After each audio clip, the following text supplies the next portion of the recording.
The chair will address the committee. We are here today for the resumption of the impeachment proceedings against the Vice President. Today's agenda is simple, yet heavy with consequence. We reiterate that we are not here to decide guilt or innocence. Hindi po ito paglilitis. Hindi pa. We are here for one question. Isang tanong lang. May sapat bang batayan para ituloy ang proseso ng impeachment? That is the only question before us today. Are there sufficient grounds to proceed? Sufficient grounds. That is the question. Wala nang iba. Let us be clear. Today is not about judgment. Today is about justification. Hindi tayo huhusga. Titingnan lang natin kung may dahilan para magpatuloy. To recall, this committee began with 4 impeachment complaints. The first was set aside dahil sa posibleng paglabag sa 1-year bar rule. The second was withdrawn, with the complainants opting to support the third complaint, which brings us now to the third and fourth complaints, the Zaballa et al. Complaint and the Cabrera complaint. Both complaints underwent scrutiny. Both were tested. Pinag-usapan ng mabuti, pinagdebatehan ng matindi, sinuri sa bawat anggulo. Every allegation was questioned. Every point was challenged. Every argument was tested. At tandaan po natin, hindi lang ito ilang pahina. These complaints came with voluminous records, pages upon pages, with annexes and supporting documents. Hindi lang binasa, ito ay inaral. And at the end of that long process, both the Zaballa et al. Complaint and the Cabrera complaint were found sufficient in form and substance. At bakit mahalaga iyon? Because the accusations are not trivial. They are serious, they are weighty, they demand answers. Kabilang dito ang mga aligasyon ng banta sa buhay ng presidente at iba pang opisyal, hindi maipaliwanag na yaman, paglabag sa SALN requirements, panunuhol at maling paggamit ng confidential funds. Kung ganito kabigat ang mga paratang, hindi pwedeng manahimik. Kailangan itong sagutin. Following the rules, the Vice President was furnished copies of the complaints. She was given the opportunity to respond. Iyan po ang due process. Sa proseso, lahat binibigyan ng pagkakataong magpaliwanag. And she responded. She submitted her answer, 15 pages, with 5 annexes, signed by 16 lawyers, 16 na abogado. And this is crucial. Ito lang ang bago sa atin ngayon. Not the impeachment complaints, because those have already been reviewed, debated, and tested. Not the allegations, because those have already been examined in detail. Ang reklamo laban sa Vice Presidente na pagdaanan na. Ang sagot ng Vice Presidente, iyan ang bago. So today, we do not go back to square one. We do not repeat what has already been done. Ang susuriin natin ngayon ay ang sagot ng Vice Presidente, ang tugon niya sa reklamo. Which brings us to this moment to determine whether there are sufficient grounds to proceed. So we ask, did the answer clear the air? Did it refute the allegations? Did it address the seriousness of the charges?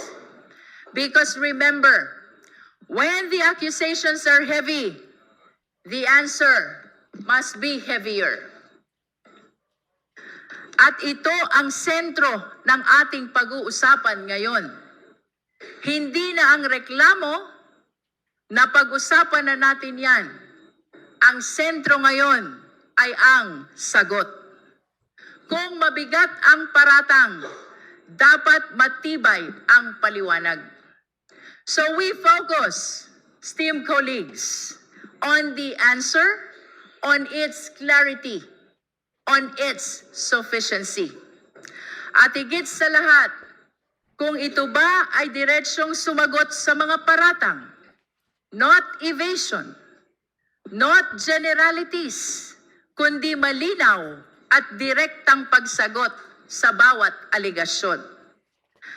And at the end of the day, we return to the question, now that the answer is before us, do we still have sufficient grounds to proceed? Did the answer overturn our earlier finding of sufficiency in form and substance? Did it change anything? Did it weaken the case? Pagkatapos nating suruin ang sagot, may sapat pa rin bang batayan para ituloy ang proseso? Because if there is, then we move forward. If there is none, then we do not. Ang hustisya ay hindi minamadali, pero hindi rin pinipigilan. Iyan po ang tungkulin natin ngayon. At sa pagtupad natin sa tungkuling ito, manatili tayong nakatuon sa malinaw na tanong at sa malinaw na batas. Dahil sa huli, kung malinaw ang tanong at malinaw ang batas, dapat malinaw din ang ating paninindigan. I wish to reiterate, our agenda today is the determination of the sufficiency of the grounds for impeachment complaints against Vice President Sara Z. Duterte.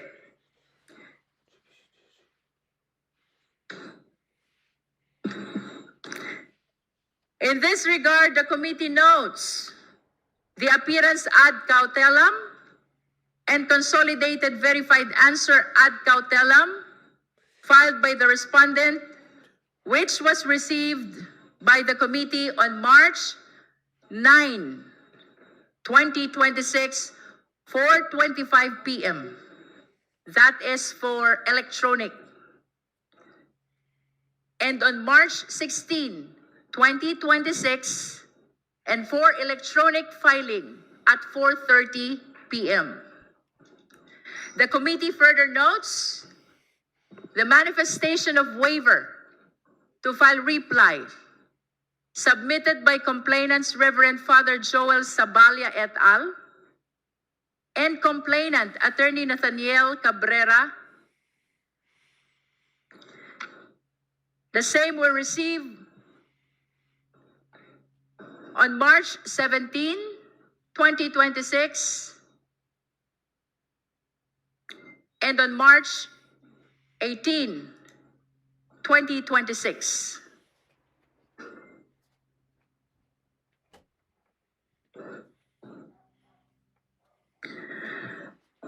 Before we proceed, we would like to hear, of course, we wish to place on record that copy of the appearance ad cautelam, notice of appearance, consolidated verified answer ad cautelam, including the manifestation of waiver of the third impeachment complaint, as well as the fourth impeachment complaint, were provided already ahead of our today's hearing to the members of the Justice Committee. With that, esteemed colleagues, we would like to proceed to our deliberation proper, beginning with the position of our endorsers with respect to the sufficiency in ground.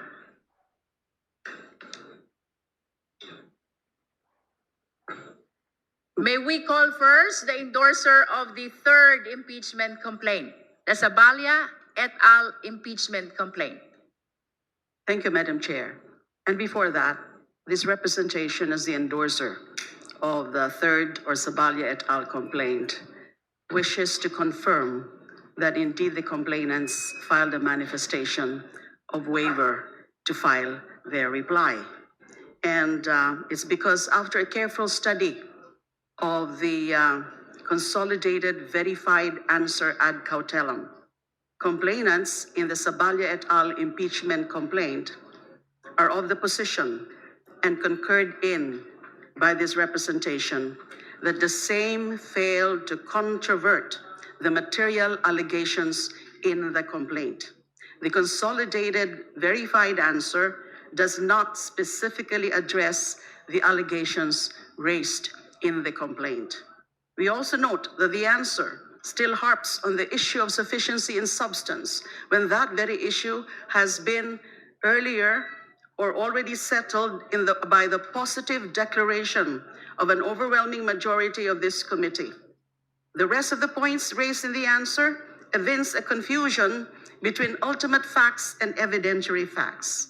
So, since the answer does not specifically traverse the material allegations nor provide a substantive counter version of the facts, there is nothing for the complainants to respond to. And that's why, for these reasons, complainants deemed it unnecessary to file a reply. So that is a confirmation of the manifestation of complainants of waiver to file a reply. Now, the core agenda today is the determination of the sufficiency of the grounds in the complaints.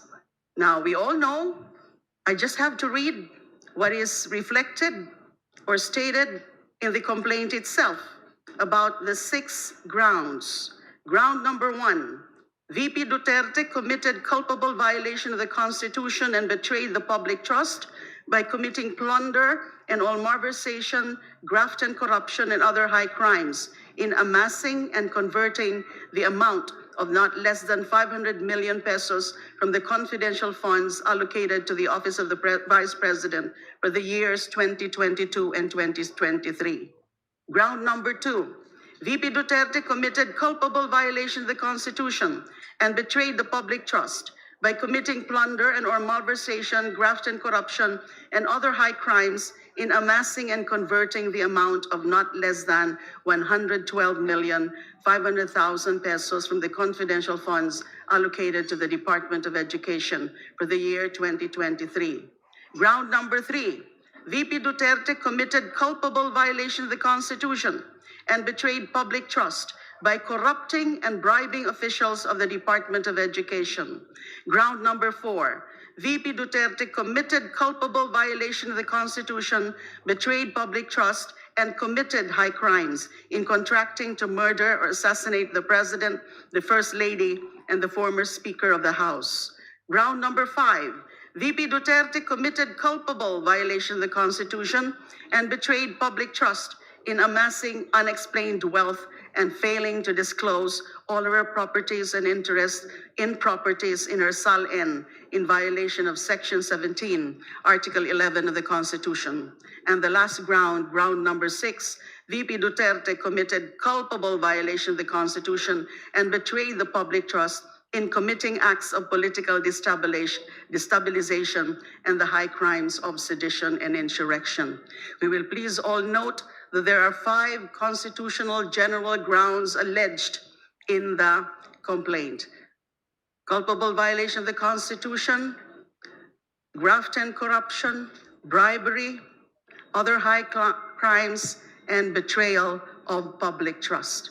And you will please also recall that in the discussion on the sufficiency of substance, actually, the matter about the existence of these grounds have been touched already, in addition to the determination of the discussion or the inquiry into the sufficiency in substance of the complaint. So I see no reason why we will have to go through incisively into this alleged grounds, the enumerated grounds in the Sabalia et al. Complaint. When in the first place, as I expressed earlier, the answer did not specifically controvert any of those material allegations. They are deemed admitted. Only a general denial can be said to be can be said to have been interposed. But was there, in fact, an answer to the material allegations? Yung mga tungkol po doon sa pagbanta nga po sa Pangulo at iba pang opisyal, tungkol din po sa malverse na mga pera, yung hindi pagkaka-explain ng mga confidential funds, anomalous disbursements, yung mga certification ng VP Sara, siya mismang pumirma, yung mga liquidation vouchers, liquidation reports, accomplishment reports, siya mismo ang pumirma. Yung pag-deliver ng perang ito, doon na nakita natin doon sa affidavit as attached to the complaint ni Mr. Ramil Madriaga kung saan napunta. Hindi ito doon sa mga tamang gamit para sa confidential funds. Walang sagot tungkol doon sa mga notices of suspension, pag-issue ng notices of suspension, notices of disallowance. Wala po yan. Wala silang sagot tungkol doon. Wala ding sagot tungkol doon sa mga envelopes na yon na dinistribute to certain DepEd officials. Nasaan yung mga sagot sa mga tanong na yan? Nasaan ang sagot tungkol sa non-disclosure sa SALENS ng tamang yaman, yung talagang tunay na yaman ng VP Sara? Yun po ang mga tinatawag na mga material allegations. And yun din, ang mga allegations na yan ang nagko-constitute ng mga grounds na binanggit sa complaint, pero walang sagot. So no, it's pointless really to further scrutinize whether indeed there are sufficient grounds, because that has been exhaustively discussed already in relation to the issue of the sufficiency in substance. So I humbly and respectfully submit to this honorable committee. Thank you. Thank you, Honorable De Lima. Before we proceed, we would like to acknowledge the presence of the Honorable Robert Nazal from BH Party List, and of course, the Honorable JCM Abalos from 4PS Party List, deputized by the Honorable Minority Leader Marcelino C. Libanan.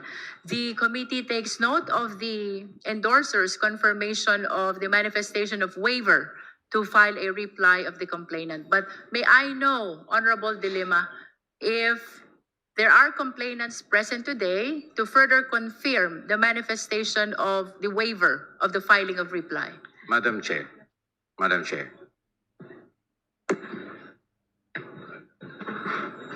The gentleman is recognized. Congressman Fortes. The Madam Honorable Chair. Fortes is recognized.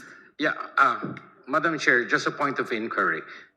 Considering that answer has been filed, issues has been joined, the answer has been duly signed by counsel of the respondent, BP Sara.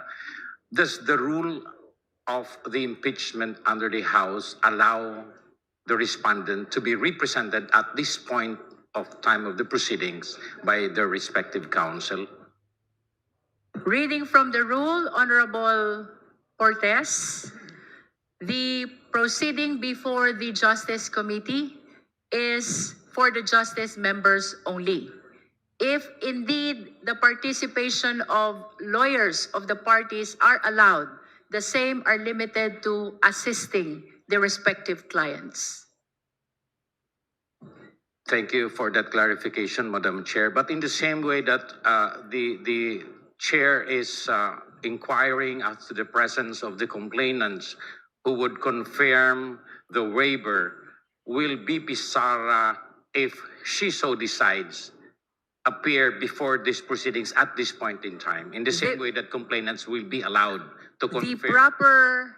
proper time for the parties to participate, which includes the complainant, the witnesses, and the respondent, will be the hearing, during the hearing proper. That will happen after the determination of whether or not there is sufficient ground that supports the impeachment complaint.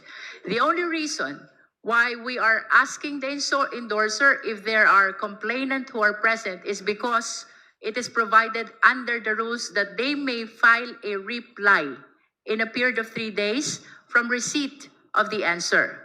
The Committee on Justice is in receipt, of course, of the manifestation of the waiver.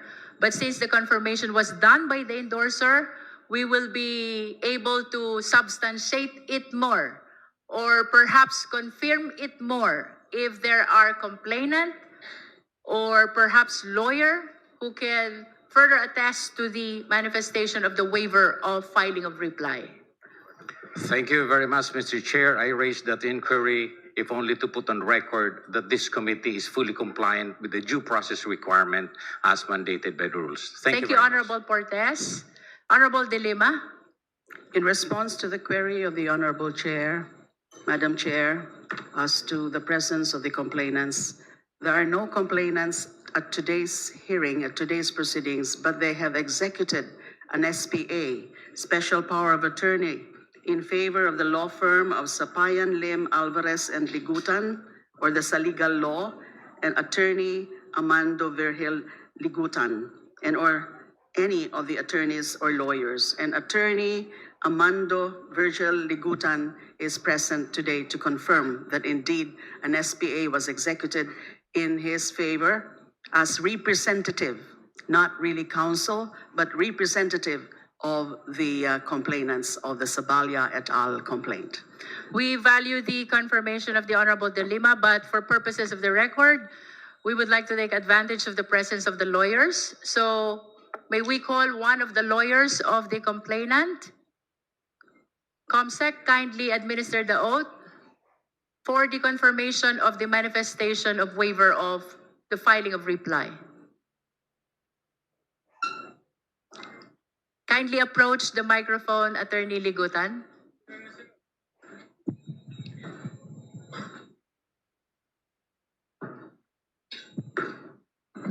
Good morning. I am Attorney Amando Virgil de Ligutan. I am the representative duly equipped with duly signed and notarized special power of attorney to appear on behalf of the named complainants, Your Honor. So I confirm that this representation... If I may interrupt, Attorney Ligutan, we are directing the Secretariat to administer the oath first before he makes his confirmation of the filing of the manifestation of waiver. Yes, please Comsec, raise your right hand.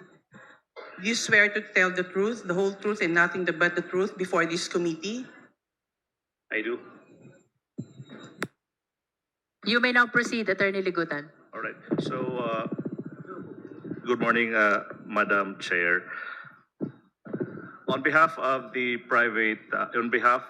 named complainants of the third impeachment complaint, I confirm that we are formally filing our manifestation to file a waiver, to file a reply to the Vice President's answer. The justifications are written in the two-page manifestation that we filed for the sole reason that the Vice President failed through her legal team to refute specifically each and every material allegation in that 98-page complaint. For that reason, the complainants deem it unnecessary to reply to the Vice President's non-answer, Madam Chair. Thank you, Attorney Ligutan. I just want to place it on record that the participation of Attorney Ligutan in today's hearing is in his capacity as attorney in fact for the purpose of filing and confirming the manifestation of waiver to file a reply. So with that, we place on record that Attorney Ligutan confirmed already the filing of the manifestation of the waiver of reply. The lawyer is now excused from participating in our proceeding. Thank you so much.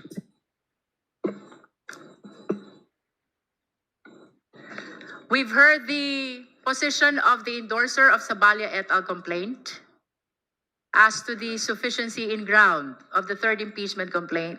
The floor is now open for comments and manifestations of the justice members.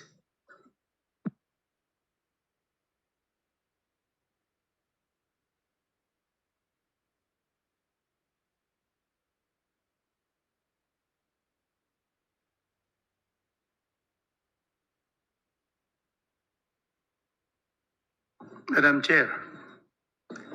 The Honorable Rodriguez. Yeah, Madam Chair, I have read the consolidated verified answer and I call Telam with caution.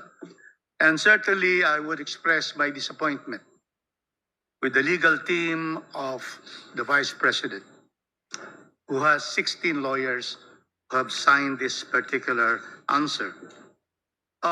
In an answer, the grounds which were averted to in the third complaint, 6 grounds, should have been answered one by one because there is a finding by the committee of sufficiency in substance of the 6, although I would like to state that of the 6, I find that those with substance sufficiency is the first and the fourth ground. The other 4 are not. But however, since the committee voted for the entire third complaint to be sufficient in substance, it behooves upon the lawyers. I have been, I was a practicing lawyer before and quite some time, and I have met many of the lawyers of the Vice President. They're very good. However, in this case, there is no answer to the 6 grounds of the third complaint, and also no direct answer to the 5 grounds. There were 8 grounds in the fourth complaint, but the 6 to 8 complaints were found by the committee to just be corroborative to the first to the 5th grounds.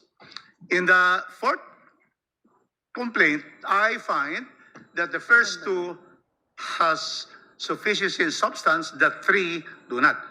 But I, therefore, am surprised that in this particular case, there is no discussion per ground, and therefore would not give us the real answer of the respondent to the 6 and 5 grounds.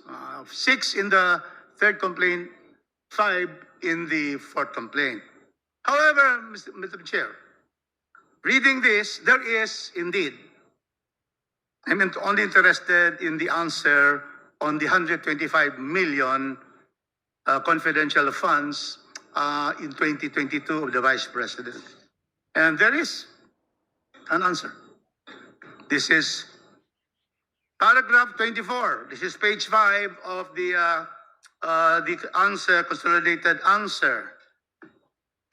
For this 125 confidential funds, the only answer of the Vice President is that in its deliberations of the Sabalia and Cabrera complaints, this committee disregarded the petition for review in Sara Z. Duterte versus Nilda B. Plaras, docketed as COA CP number 2024-0194, before the Commission on Audit, COA, Commission proper. Notwithstanding that the subject of that appeal is the notice of disallowance involving the same confidential funds that constitute the principal basis of the accusations therein, significantly, the matter remains pending and unresolved, and any ruling of the COA would, in any event, remain subject to final judicial review of the Supreme Court. A bare answer to definite allegations, ultimate facts in the third complaint and the fourth complaint. So, but this also would, at the same time, provide the committee the obligation to hear the case, to hear the COA on precisely, because I have heard the Vice President say that Mary Chris Piatos will be explained. The 11 days will be explained of the 125 million. But unfortunately, it's not here. But I would say that there is an answer, but precisely it does not have the facts that would constitute the real answer. So a hearing would be required on this particular matter. There is therefore sufficiency of ground for the ground of the 125 million confidential fund. Next, the next one where there are just two grounds that I'm saying there is sufficiency and substance. The next one is the threat against the President, the First Lady, the Speaker of the House, Martin Romualdez, by the Vice President of the Republic of the Philippines. The only answer here is on page 9, paragraph 53. This is the only thing that would answer those ultimate facts stated in both the third complaint and the fourth complaint. And may I read, therefore, the answer of the respondent to this threat. It says here, the impeachment complaints likewise brazenly accuse the Vice President of entering into a supposed contract to kill. Yet, they fail to present any shred of proof that any such contract ever existed. Instead, complainants rely on exaggerated conclusions dressed up as fact. With very short answer, Madam Chair, this therefore requires, to me, a hearing on this particular issue, which is ground number 4 in the third complaint and ground number 2 in the fourth complaint. So as far as these two, Madam Chair, I find there is sufficient grounds to continue with the hearing of this case. And since the others were not also, Madam Chair, the others were not clearly answered to, ground by ground, then the decision of the committee stands that there is sufficiency in substance in all the 6 grounds under the complaint, the third complaint, and the 5 grounds under the fourth complaint. Thank you, Madam Chair. Thank you, Honorable Rodriguez. The Honorable Chua.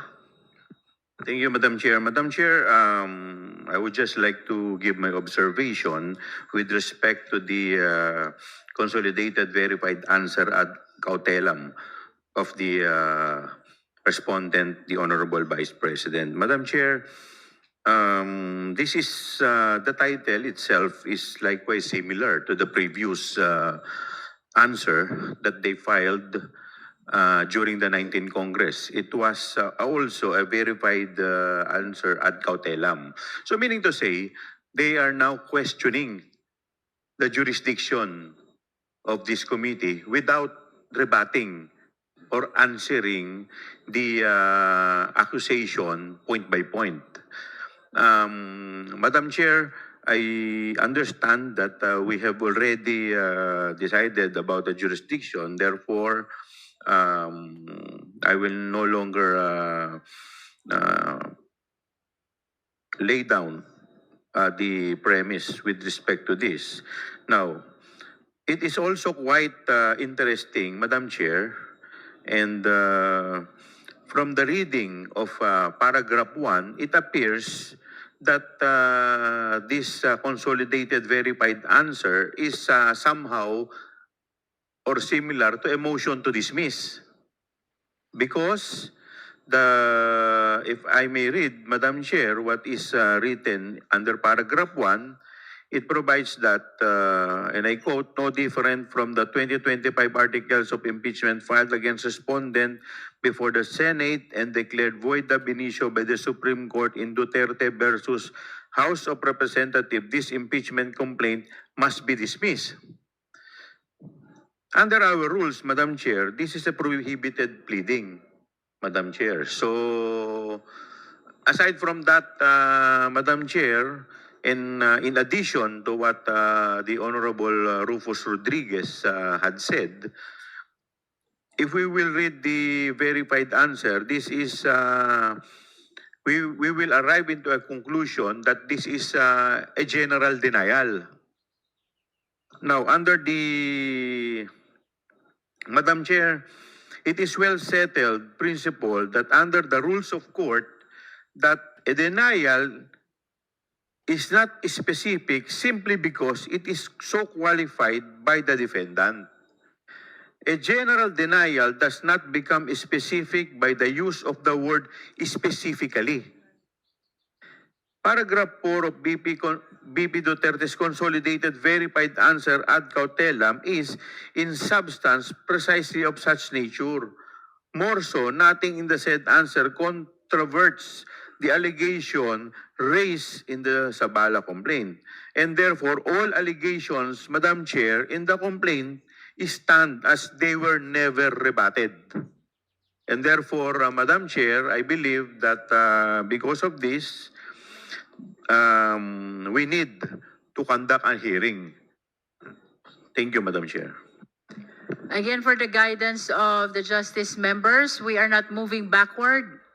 We are moving forward. As I have stated in the opening statement, we have discussed thoroughly already the impeachment complaints. What we need to discuss today is the answer, whether that reduces the sufficient ground required to be able to proceed to the hearing proper.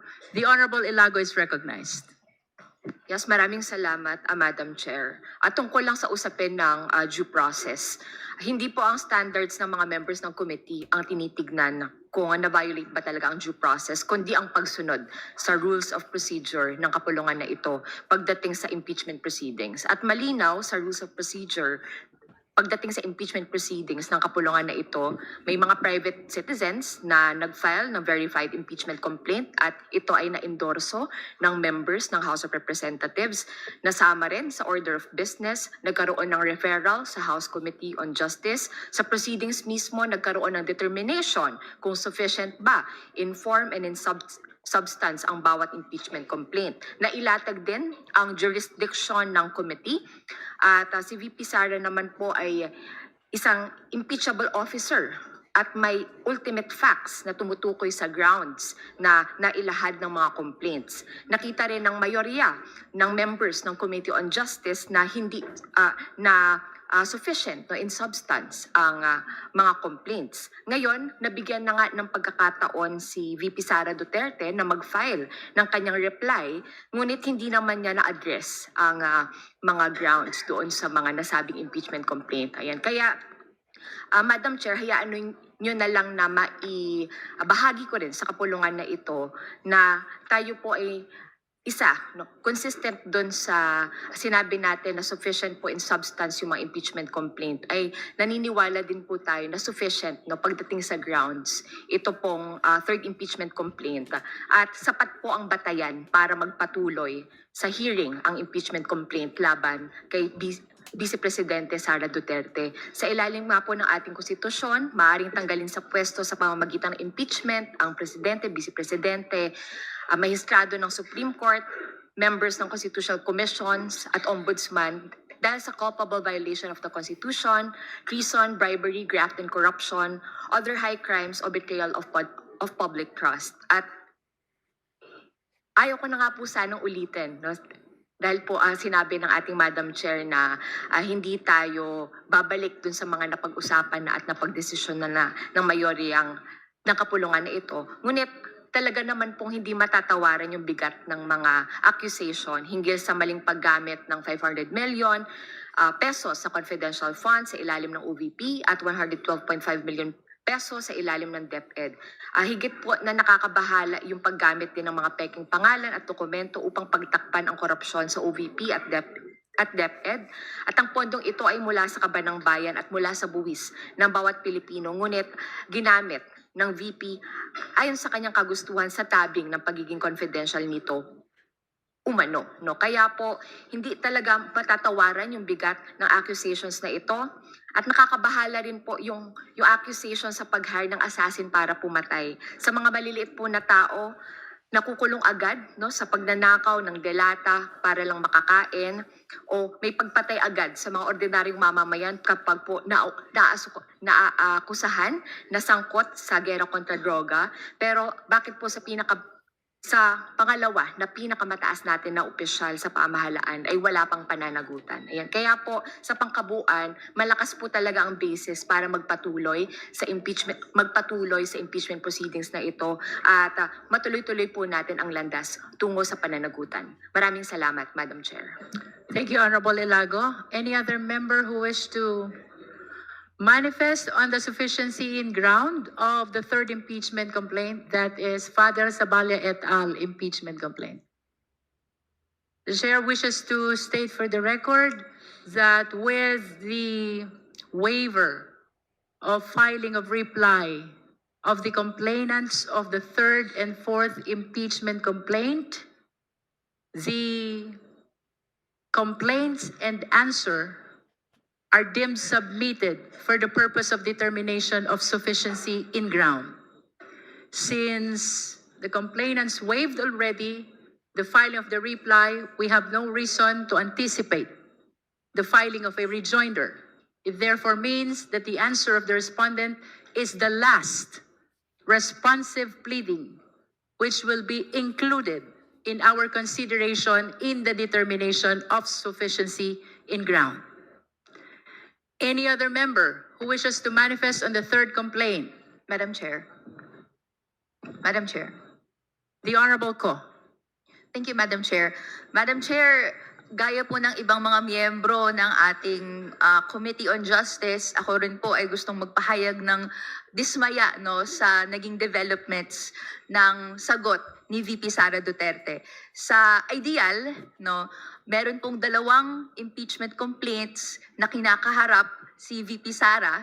No, sana po ay nagkaroon ng oras, nagkaroon ng pagdetalye, ng pagsagot no, sa mga bawat paragraph, bawat recital of ultimate fact, no, bawat ground na inaakusahan ng publiko si VP Sara.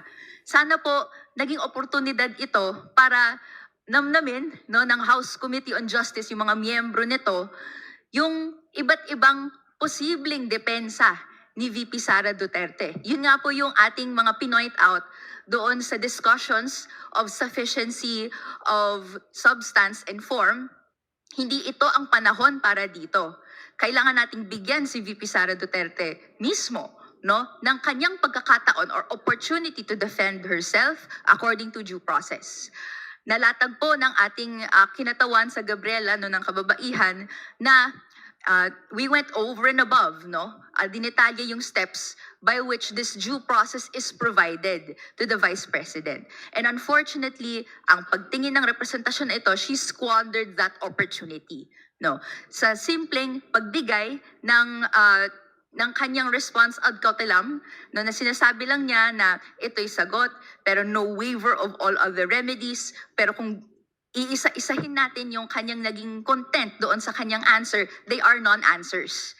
They are continuously pagbalik doon sa, and pag-harp on sa naging proceedings ng sufficiency in form, sufficiency in substance, no? And generally, mga habol sa naging proseso. Ito'y oportunidad sana para ang mga miyembro makapag-take talaga din ng pagkakataon na ma-appreciate yung defense ni VP Sara Duterte. Alas, hindi po ito pwedeng mangyari sa gantong stage. That is why, no, Madam Chair, no, I'd love to also exhaustively, no, provide rebuttals or ang ating pananaw dun sa kanyang mga depensa, no, and in defense of the grounds that we see exist for the proceeding of the impeachment complaint. So sa kinatawan po na ito, there is basis for us to say there is sufficiency in grounds. Perhaps I can manifest later, no, ano po yung mga grounds na yon. But because at least for now, no, ang dinedeliberate natin is yung sagot, no, and paano nito ma-i-influensyahan yung pagtingin natin sa sufficiency in grounds, no. kailangan nang magpatuloy sa trial. Or at least kailangan magpatuloy sa hearing on probable cause sa level po ng House Committee on Justice. No, magkaroon ng compulsion kay VP Sara and the other witnesses, no, para i-present na yung evidence dito sa harap ng House Committee on Justice. That's all for now, Madam Chair. Thank you, Honorable Ko. Again, I wish to state for the record that while some members wish to manifest on a per ground basis, just like what the Honorable Rodriguez did, I wish to share to the members that under Section 7, what is being determined is the complaint's sufficiency in ground.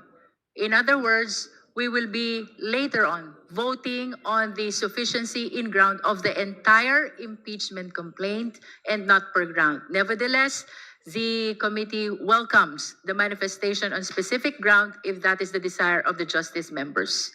Any other member who wishes to manifest on the sufficiency in ground of the third impeachment complaint? The Honorable Tino? Maraming salamat, Madam Chair. Tingin ko maaaring panindigan ng kinatawang ito na sapat at matibay ang mga batayan o ang grounds upang ituloy ang proseso ng impeachment laban kay Vice Presidente Sara Duterte. Particular dito sa third complaint at maging dun sa fourth complaint. No? Unang punto, ipinapahiwatig ng kanyang tugong isinumite ng ad cautelam o with caution ang kanyang plano ngayon pa lang na idiskaril na ang proseso at takasan ng pananagutan sa pamamagitan ng pagtakbong muli sa Korte Suprema. So yun na po ang ibig sabihin nun. Kaya nananawagan po tayo hindi lang sa Justice Committee kundi sa House na kailangan panindigan natin ang ating poder, no? Our power as a co-equal branch sa proseso ng impeachment. No? Hindi dapat tayo pumayag na muli na namang madiskaril ng isang desisyon ng Korte Suprema ang impeachment. No? Pangalawang punto, kapansin-pansin ang kawalan ng tahasang pagtanggi sa mga mismong paratang laban kay Vice Presidente. So walang tahasang pagtanggi ang Vice Presidente sa mga aligasyon. Hindi niya kailanman sinabing hindi totoo ang mga akusasyong ito o inilatag kung ano ang tunay na nangyari. Nagtatago lamang siya sa likod ng mga pamibiloso po ng mga abogado at teknikalidad tulad ng kawalan umano ng due process at ang kapusan daw ng ebidensya laban sa kanya. Pilit niyang iginigit na walang ultimate facts ang mga reklamo at wala raw siyang dapat sagutin. Ngunit pinabubulaanan ang pahayag na ito ng mismo sarili niyang mga sagot. No? Nagawa niya for example na talakayin ang mga usapin ng command responsibility, no? Ang kung katanggap-tanggap ba o hindi ang ebidensya at ang maging yung timing ng aksyon. Pinatutunayan lamang nito na malinaw ang mga akusasyon at lubos niyang nauunawaan ang bigat ng mga ito. Isang malaking panlilinlang ang pagdadahilan ng Vice Presidente na dapat munang intayin ang pinal na desisyon ng Commission on Audit o ng mga korte bago umusad ang impeachment. Pilit niyang binabaluktot ang katangian ng prosesong ito. Mas mataas ang pamantayan ng serbisyo publiko kaysa sa simpleng kawalan ng final judgment mula sa korte. Hindi ang pagiging malaya sa hatol na kriminal ang sukatan para sa mas mataas na posisyon, sa mga pinakamataas na posisyon, kundi ang pananatiling karapat-dapat sa tiwala ng taong bayan o public trust. No? Hindi sapat na sabihin na hindi naman ako convicted, therefore hindi ako dapat ma-impeach. No? high public office demands a higher standard. Kaya nga po isang ground yung for impeachment, yung betrayal of public trust. Sinasalamin ng ganitong palusot ang katangian ng mga umaabuso at nagnanakaw sa pondo ng taong bayan ng mga public officials na nagtatago sa likod ng mga batas habang walang awang pinagkakaitan ng batayang serbisyo ang mamamayang Pilipino. Walang batayan ang pag-iyak niya ng kawalan ng due process. Nabigyan siya ng abiso ng komiting ito, binigyan siya ng pagkakataong sumagot at nakapagsumite nga siya ng kanyang panig. Sa kabilang banda, nais po nating irehistro at nagpapahayag tayo rito ng mahigpit na reserbasyon sa pagsama ng mga paratang ng sedition, destabilization at kaugnay both in the third as well as the fourth complaint bilang mga batayan o ground sa reklamong ito. Madalas na ginagamit ng mga nakaraan at ng kasalukuyang Marcos Jr. administration ang mga paratang na ito upang supilin ang lehitimong pagtutol para patahimikin ang mamamayan at gawing sandata, lalo na laban sa mga progresibo at sa tunay na oposisyon. Hindi natin dapat pahintulutan ang pag-abuso sa mga kasong ito para sa pampulitikang panunupil. Pilit ding binababa ng Vice Presidente ang antas ng pagdinig sa pamamagitan ng paghingi ng mga ebidensyang pangkorte sa yugtong ito. Ginagawa ang pagtimbang sa mga testimonya at ebidensya sa formal na paglilitis sa Senado, hindi sa panimulang pagsusuri ng komiting ito. Hindi sapat na dahilan ang kawalan ng court grade evidence upang patayin ang reklamo sa ngayon. No? Tahasang paglapastangan sa mamamayang Pilipino ang paggamit ng ganitong mga taktika upang iwasan ang pananagutan. Umaalingaw-ngaw ang panawagan ng mamamayang Pilipino para sa hustisya. Kinakailangang harapin ng Vice Presidente ang formal na paglilitis sa Senado. Dapat ipagpatuloy ng walang pag-aatubili ang prosesong ito upang mabunyag ang buong katotohanan at mapanagot ang dapat managot. Maraming salamat po. Thank you, Honorable Tino. The Honorable Nasal. Thank you, Madam Chair. You mentioned earlier that just a point of clarification, you mentioned earlier that no additional pleadings will be allowed after It is the hearing. because the complainants who are given the opportunity to answer the answer, Yes, ma'am. that is by way of filing a reply, already waived that opportunity. The subsequent pleading is supposed to be an answer to the reply. We call that rejoinder. Because of the waiver of the filing of the reply, there is no reason anymore to anticipate the filing of rejoinder. And therefore means that the answer filed by the respondent is the last responsive pleading for the purpose of the justice member's determination of sufficiency in ground. The Honorable Nasal.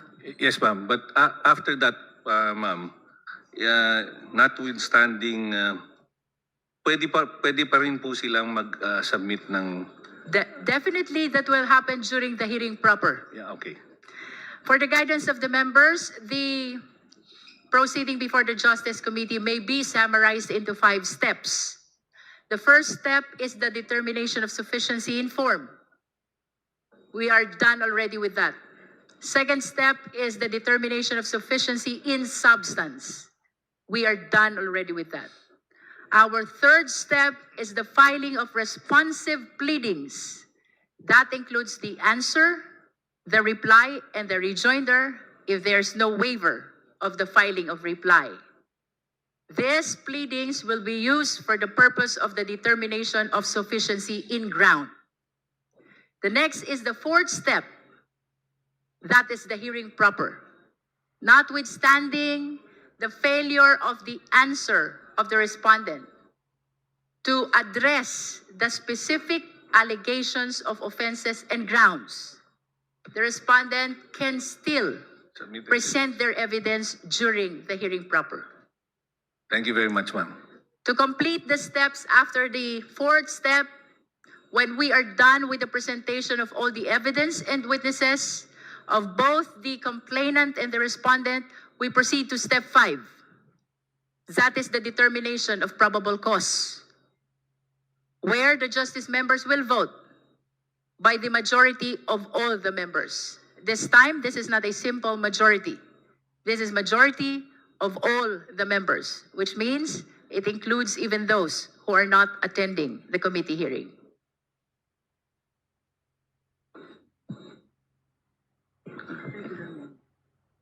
Before I call the Honorable Marcoleta, I wish to acknowledge the Honorable Brian Po, Vice Chairperson, of course, of the Committee on Justice from FPJ Panday Bayanihan Party List. We also acknowledge the Honorable Bernadette S. Barbers from the 2nd District of Surigao del Norte. We acknowledge as well the Honorable Ramon Rodrigo L. Gutierrez, Deputy Majority Leader from One Rider Party List. We acknowledge the Honorable Ana Victoria Veloso Tuason, Deputy Majority Leader. We also acknowledge the Honorable Janice Degamo from the 3rd District of Negros Oriental. Senior deputies. We thank and acknowledge the presence of our senior Deputy Speaker, the Honorable Ferdinand L. Hernandez from the 2nd District of South Cotabato. We also acknowledge the presence of the Honorable Julian Jam Baronda, Deputy Majority Leader. We acknowledge as well the Honorable Deputy Speaker Yaser Alonto Balindong. We also acknowledge Deputy Speaker Janet J. Garin, Deputy Speaker Jefferson F. Conghon, Deputy Minority Leader Honorable Reynolds Michael T. Tan, and Deputy Majority Leader Honorable Hill Cabarangay A. Acosta Jr. To all the justice members and ex-officio members who are here today, thank you for coming. If there are no other, the Honorable Marcoleta is recognized. Thank you, Madam Chair. I just would like to manifest, since I was Chief of Staff here way back 2004 up to 2024, I've witnessed the impeachment proceedings against presidents, one ombudsman, one Chief Justice. Pero wala pa po akong narinig na pag-uusap tungkol sa sufficiency in grounds.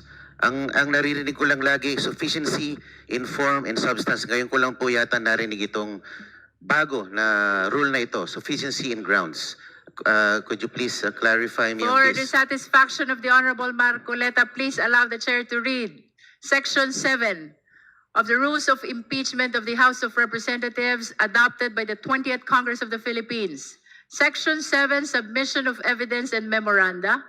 After receipt of the pleadings, affidavit and counter-affidavits, and relevant documents provided for in Section 6, or the expiration of the time within which they may be filed, the committee shall determine whether the complaint alleges sufficient grounds for impeachment.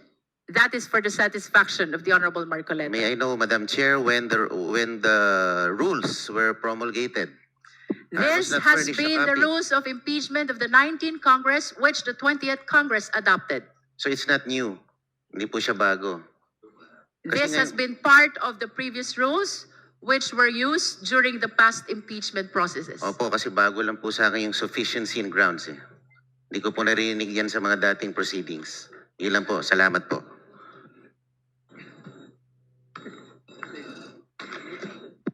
There are no other manifestations on the third impeachment complaint, then we are calling the endorser of the fourth impeachment complaint to manifest their position on the sufficiency in ground. Madam Chair, The Honorable Deputy Speaker Paulo Ortega. together with my co-endorser, the Honorable Bienvenido Abante.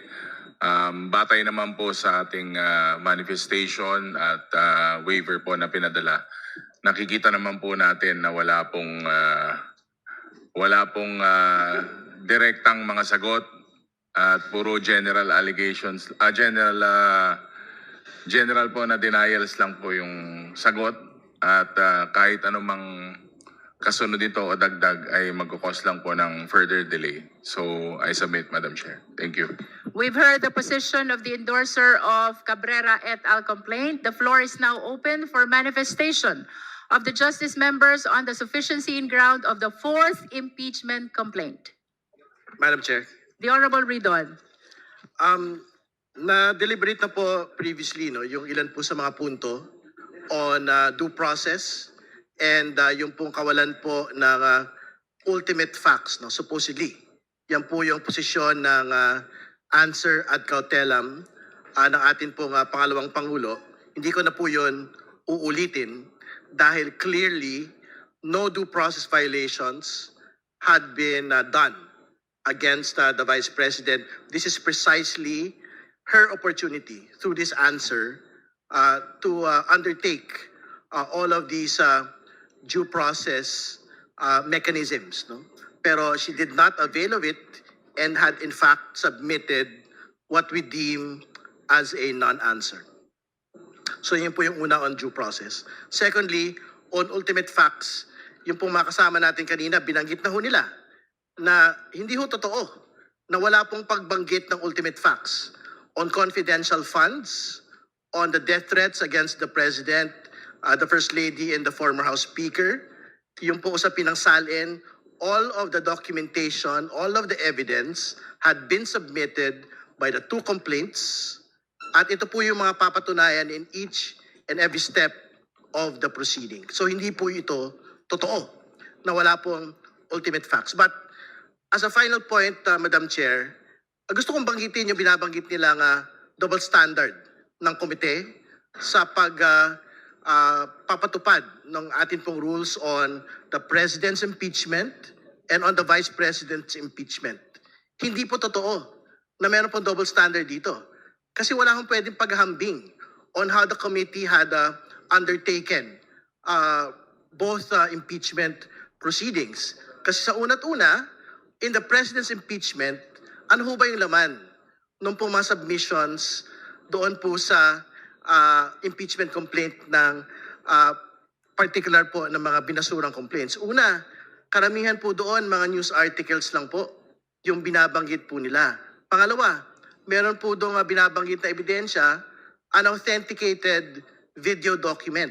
Ibig sabihin, walang affidavit yung po submission po ng ebidensya po na yun. But as compared to the Vice President's impeachment complaints, ano yung pinag-uusapan natin ebidensya at dokumentasyon sa bagay po na ito? Una, COA reports relating to the misuse of confidential funds, notice of disallowance, ordering the Office of the Vice President to return ito pong at least 70 million in a supposed misuse of confidential funds. Second, yung pong video documentation of the press conference of the Vice President, kung saan siya po ay nagbanta laban sa Pangulo, First Lady, at dating House Speaker. Video documentation kung saan sinasabi niya na gusto niyang pugutan ng ulo ang Pangulo ng Pilipinas at iba pa hong mga katulad ng mga video documentation. Pangatlo, pagbabanggit po ng Statement of Assets, Liabilities, Net Worth ng atin pong pangalawang Pangulo, kung saan pinag-uusapan po yung paglobo ng kanyang yaman from 7 million in 2007 to 88 million in 2024. Ito po yung mga documentation, ebidensya that exists as a impeachment complaint against the Vice President. And lastly, yung Pumadiaga affidavit, which is something that has been signed and will be tested on credibility as soon as we get to hearing proper. So, Madam Chair, wala hong batayan. Yung binabanggit po ng answer at kautelam ng pangalawang Pangulo that the House Committee on Justice had implemented two standards on the President's impeachment and on the Vice President's impeachment.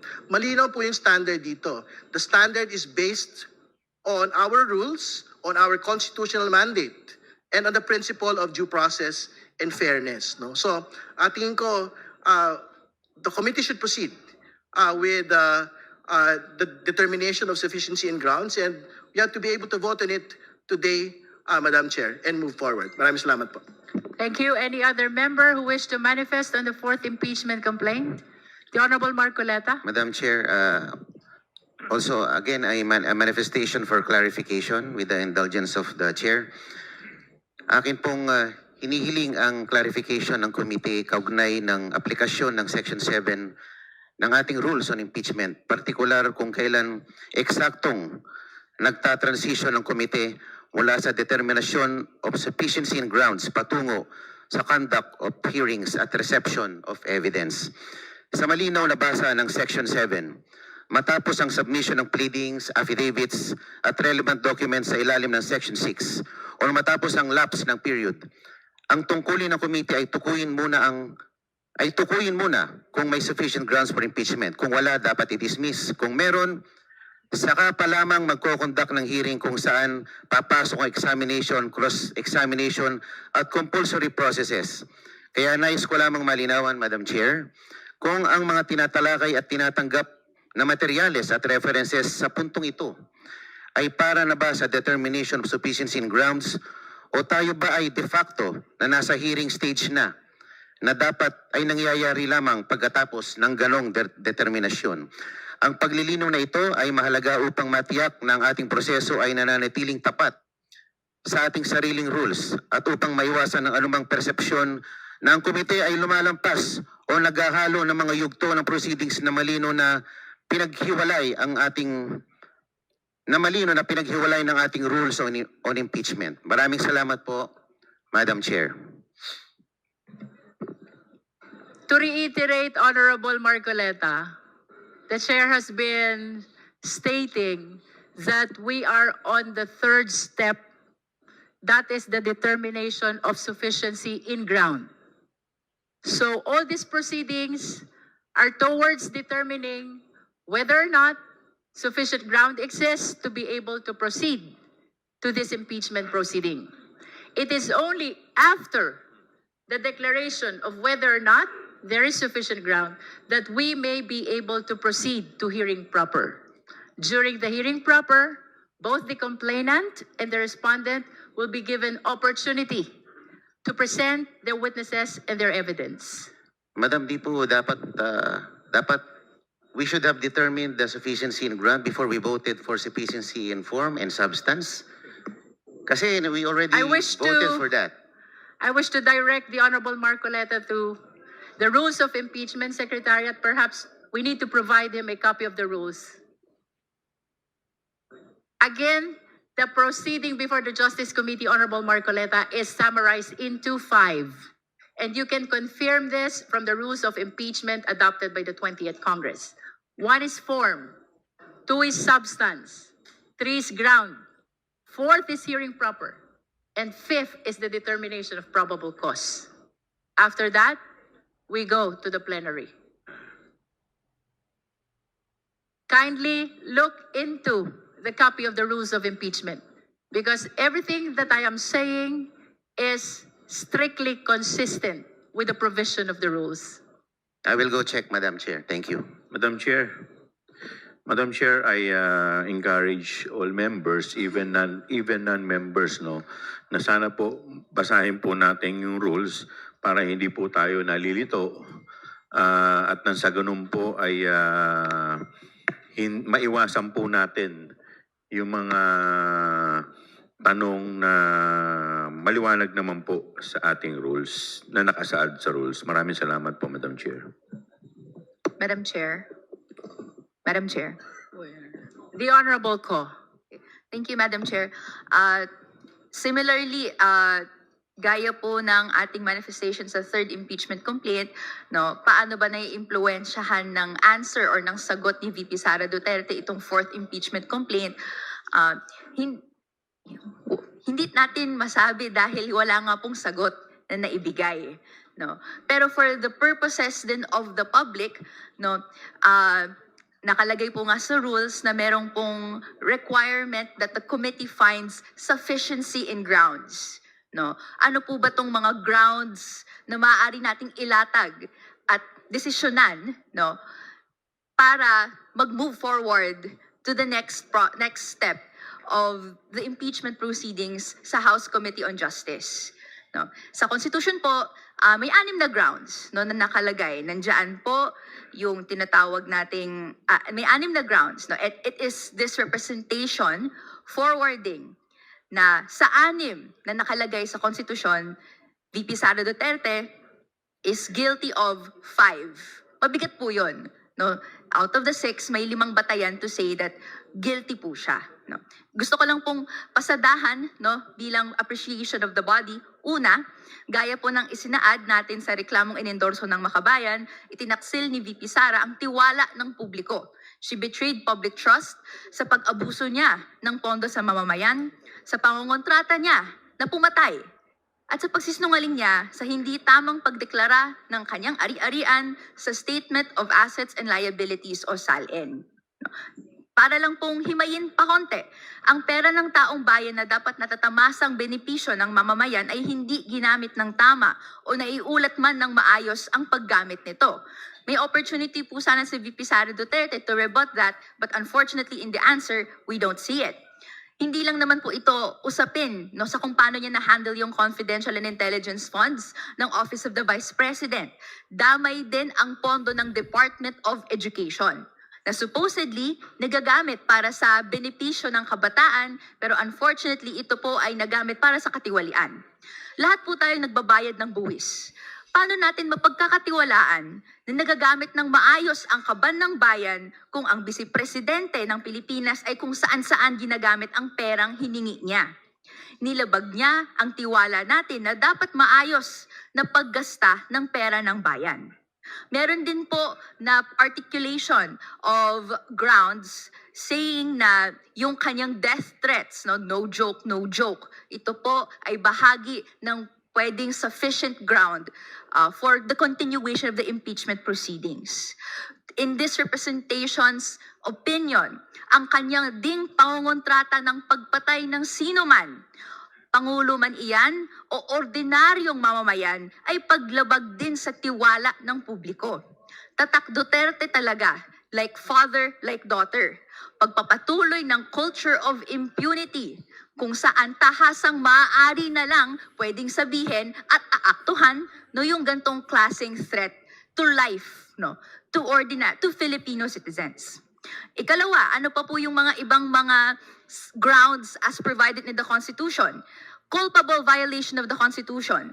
Pagtahasang may paglabag sa Konstitusyon, maaari pong ma-impeach ang isang opisyales.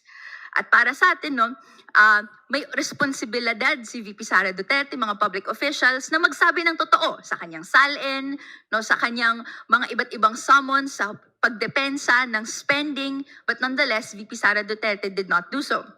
Ikatlo, bribery. Siya po ay nanuhol ng kapwa pampublikong opisyal in facilitating covert delivery or distribution of cash to influence official functions. Ikaapat, meron din pong katiwalian at korupsyon, graft or corruption.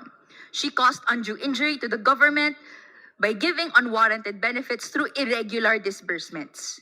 At meron din pong lastly, no, other high crimes na ayon sa batas ay mga gawain na krimeng kayang maparusahan sa batas na kung kinasuhan siya ay magiging isang quote-unquote official unworthy to remain in office. Dapat grabe ang bigat ng naging kasalanan na tinamaan mismo ang maayos na paggana ng gobyerno. At pasok po ang kabuuan ng ginawa ni VP Sara Duterte under this definition. No? Samantala, ang representasyon na ito ay critical din, no, sa mga argumento na quote-unquote destabilization or sedition.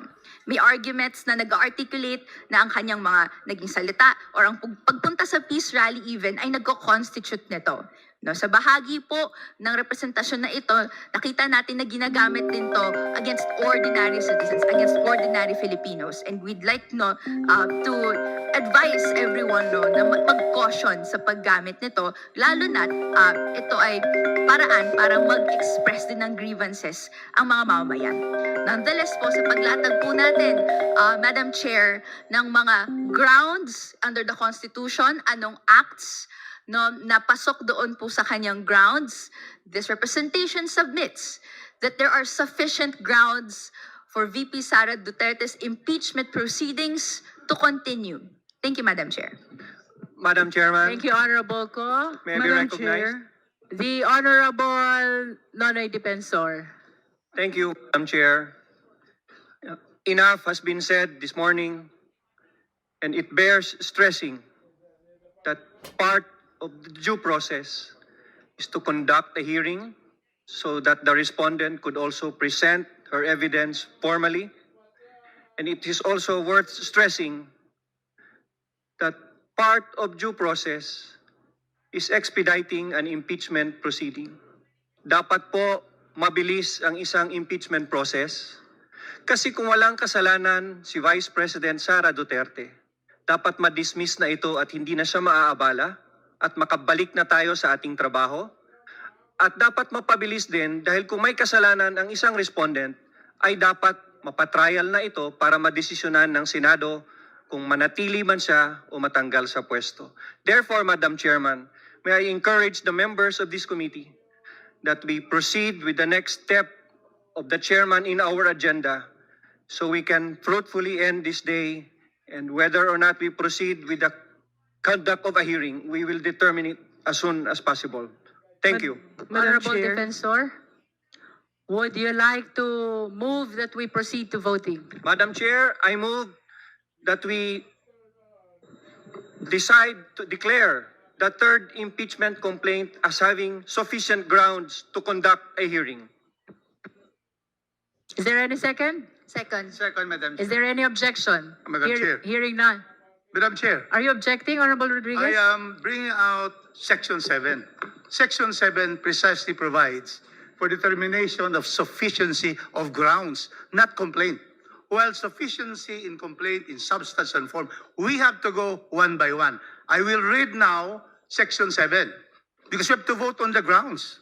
And what are these grounds? 6 in the third complaint, 5 in the fourth complaint. Section 7. Submission of evidence and memoranda after receipt of the pleadings, affidavits, and counter affidavits and relevant documents provided for in Section 6 or the expiration of the time within which they may be filed, the committee shall determine whether the complaint alleges sufficient grounds for impeachment. So we are going to go into grounds because that will be what will be heard in the committee. So I think we should go one by one, so that we will be able to comply sufficient grounds.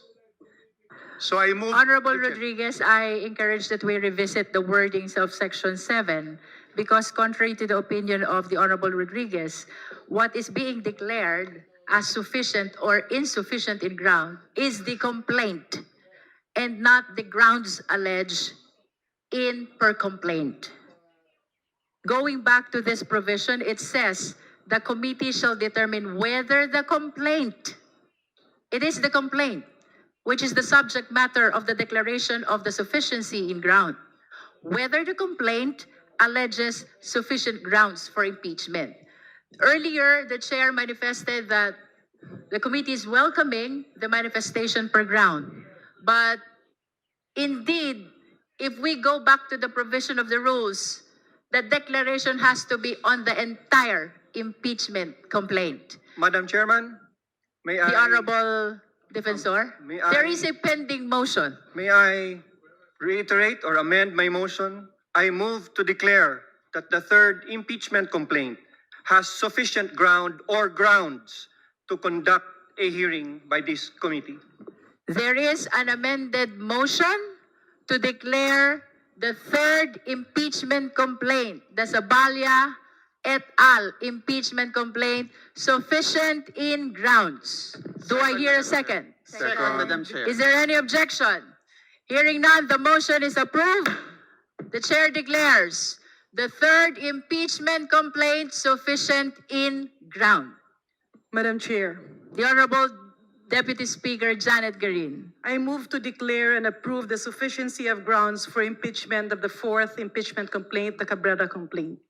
There is a motion to declare and approve the sufficiency in ground of the fourth impeachment complaint, that is Cabrera impeachment complaint. Do I hear a second? The same has been seconded. Is there any objection? Madam Chair, a manifestation. Is this an objection? No, it's not. But we'd Can like we to first manifest- rule on the motion? We just first manifest that when it's true, it says complaint whether it has sufficient grounds. The adjective sufficient should be the one controlling, that the grounds should be the ones discussed. But I would just like to state that in this fourth impeachment complaint, I find two to be sufficient, the three are not. So that is my manifestation, but I have no objection. The manifestation of the Honorable Rodriguez is noted by the committee.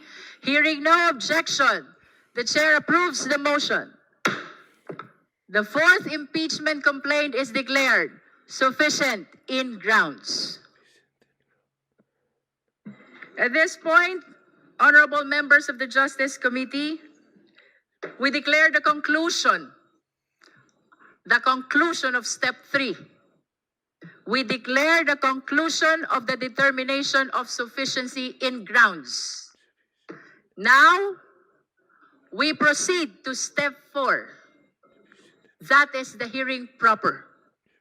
And in line with that, I wish to add that the evidence and witnesses which will be presented by both parties during the hearing proper will be part of our consideration in the determination of probable cause in our step 5. Having said so, the chair announces the predetermined schedule of our hearing proper. This includes March 25, 2026, April 14, April 22, and April 29, 2026. These are the initial dates for our hearing proper. Likewise, the chair places on record